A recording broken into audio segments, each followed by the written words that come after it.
Ladies and gentlemen, welcome back to another brand new video, and today we have a new mascot in the form of a badly chroma keyed volleyball named Wilson. That's always good. Anyway, let's go ahead and get to this. Also, it totally just landed behind me and hit something. Hope it wasn't something bad. Welcome back to Tokyo Ghoul Dark War. In the episode today, we're just going to try and go over why I personally think that NISHIKI NISHIO, the NR version, is actually viably good. So I've kind of been running into him quite often recently, and I've been fighting him a lot because I've been trying to get 3 stars on Act 31. By the way, did it. Fucking did it. Didn't even use a special tactic. I just pushed. I pushed super hard and got it done. It was on the last challenge attempt for today, so it was a bit of a rough one, but that's okay. That is absolutely alright. So what I want to go ahead and discuss here is the bonds that he has, as well as what makes him a good character. So we're going to go ahead and put the graphic up on screen. I'm going to talk for a little while. Alright, so the bonds that he has is 3 very basic ones for very basic characters that you get when you basically start the game. The OG N Kaneki, which is given to you when you first start the game, from the moment 1. Tsukiyama, which you can get very easily from the 10 times pulls in the rare draw. And SR Kaneki, which you get in the opening carnival, and R Toka, which you get during the tutorial. So basically, he has a lot of just giveaway links.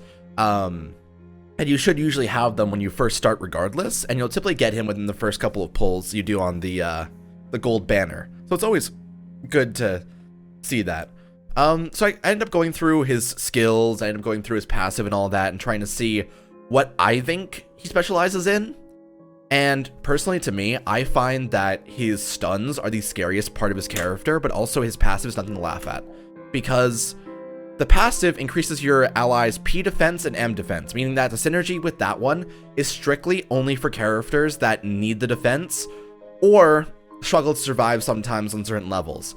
For example, the synergy I put on the graphic that I made, Noro and Arima are especially good, because Arima is a fantastic tank character, as well as he has a really good system for just constantly being on the enemies, and if the more defense he has, the better.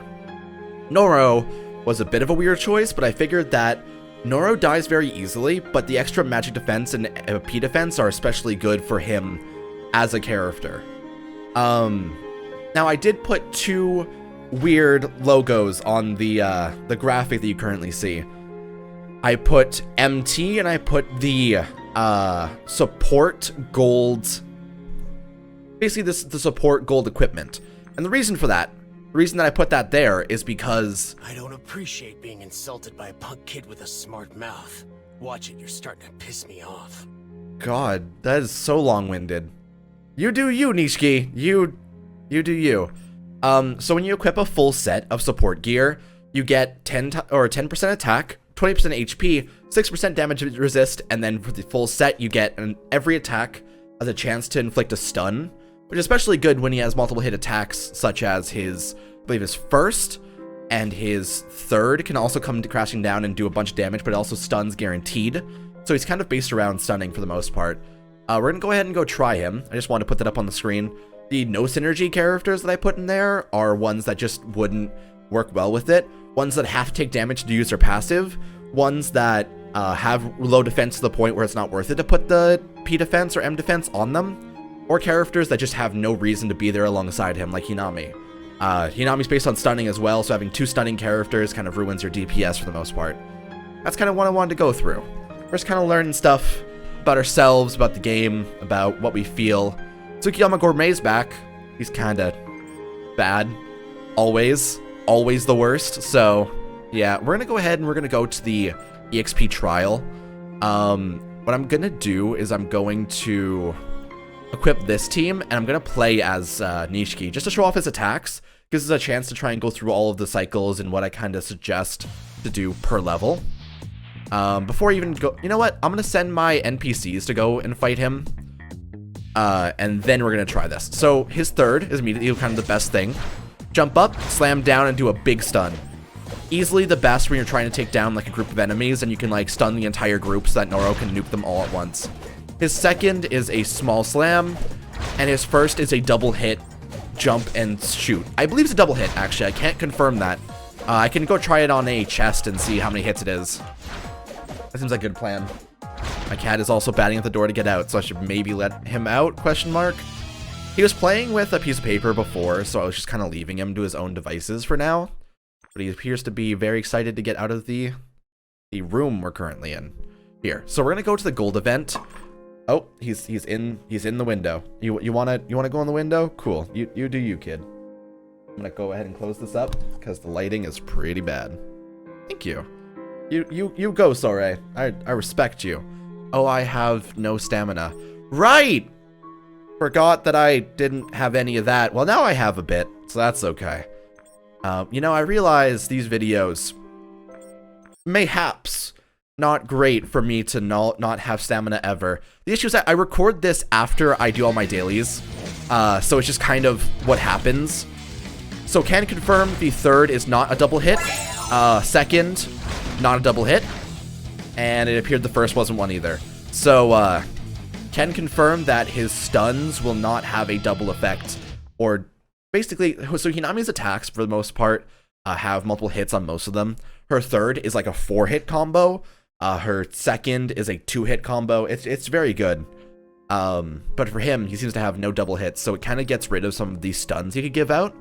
So typically, I would say he's good on a team that doesn't have a character that's inherently stun focused, and it feels like he's a very good character for doing that early game. What are you doing?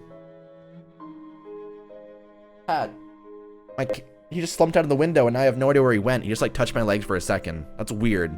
Okay. What else do we need to cover? Oh, hey, level 77. Didn't even realize I was that close. I think Noro's like about to level up as well, isn't he? Yeah. Wow. There it is. Powered up Noro.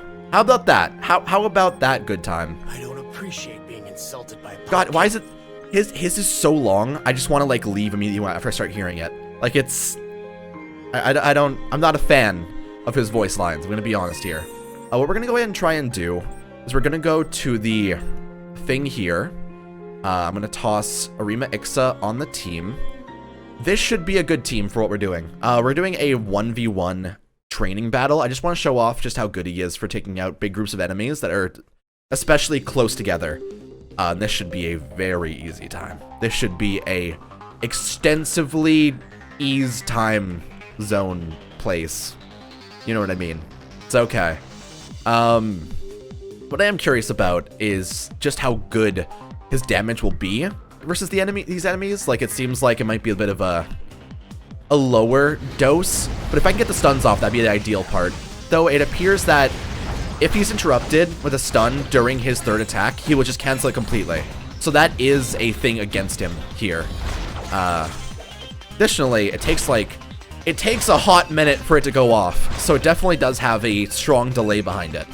For a good reason. It does have a really big effect, so it's understandable they would not have it be this giant thing. Also, it appears that N Kaneki can easily outspeed him, so that's the thing to remember for early game if you're using him at that point.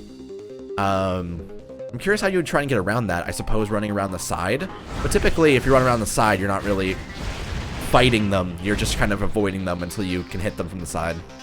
Here, so Arima Ixa, can you give me a barrier actually? That'd be nice. All right, so I'm gonna go ahead and pop this, and big stun. It definitely stunned them. Can't say it felt great, but it definitely stunned them. My cat is in the toilet right now, and this is not the time to be hearing the scratches coming from you pooping. That is not something I'm happy about. Thanks, Sore. Can we kill this turret real quick, just so it can be out of the way? Noro, please. There you go. Nice. I'm gonna go ahead and pop this. Didn't get the stun on any of them. And so it appears that my Nishiki can survive a combo from a pretty alright Kaneki, the SR Kaneki, so that's good. That is a good thing to know. Oh, we're safe. Noro killed the Kaneki. We did it. Hell yeah. You go, Nishiki. You did a good jobber right here. I'm proud of you. Alrighty. It's a good time. And just to finish this off, just to wrap it all up, I just want to give a general overview of what I think that Nishiki could be for. I feel like Nishiki's niche key, get it? Jokes. Between levels 1 to 40, I would say he's one of the best stunners over a 2-star Hinami, even. You can get him up to 5-star really easily, to the point where you can get him up to 5-star within your first 10 days of playing. And I could say that he has a really, really good passive, along with he's a really good character to have on your team for big stuns regardless. And when he gets off that 3rd, you can attack for so long that it's just worth it. I will say that his damage is quite low. The fact he doesn't have any multi-hit attacks is quite sad. And I would say that in late game, he does lose a lot of his use, but that's the case for most of the characters in the N tier regardless. Most of the characters I'm talking about are meant for early game. So it's something. I'm going to go ahead and give out a code real quick, and then we'll be good to go for this episode. Now, I will point out that I still have a fuck ton of codes, and apparently you need to get rid of them fairly quickly. So we might be doing a stream soon to give away a bunch of those. So look forward to that, potentially. But for this, I'm going to have the thing on screen. When it pops up, you'll be missing one letter at the end. It'll be one of the 26 on your keyboard.